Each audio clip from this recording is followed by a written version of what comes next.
अस्सलाम वालेकुम। कहानी टाइम में नाज़रीन को खुश आमदीद कहते हैं। कहानी सुनने से पहले हमारे चैनल को सब्सक्राइब करें और साथ लगे घंटी के बटन को भी दबा दें ताकि हर नई कहानी का आपको पता लग सके। शुक्रिया।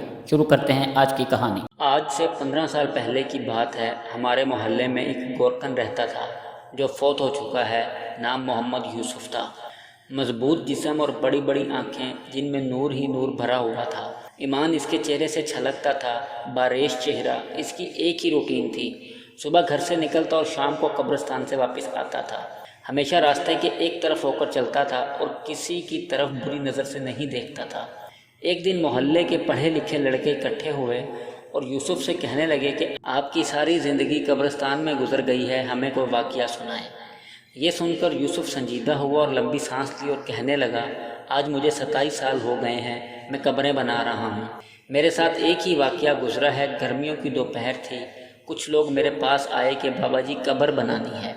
मैंने पूछा कि आदमी है या औरत, तो उन्होंने बताया कि औरत करंट लगने की वजह से फौत हो गई है।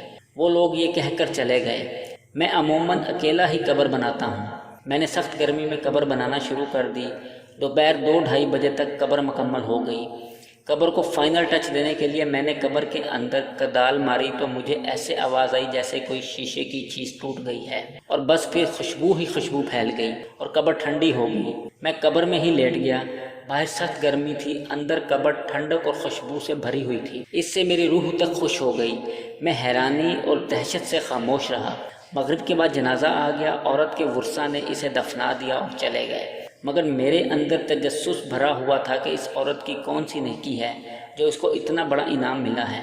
बातों ही बातों में मैंने मालूम कर लिया था कि ये औरत फरीद गेट बहावलपुर के अंदर रहने वाली थी और बिजली के करंट लगने से फौत हो गई है। आबा व अजदाद यहीं के रहने वाले थे। मैं पूछता हुआ फरीद गेट पहुंच गया और औरत के बारे में मालूम हुआ कि इस औरत का खामद कुछ अरसा पहले फौत हो गया था। वो बेचारा 6-7 साल बीमार रहा। इस औरत ने दिन रात इसकी खिदमत की। खामद की शदीद बीमारी के बावजूद इसके साथ बेवफाई नहीं की और दिलो जान से इसकी तैमारदारी करती रही।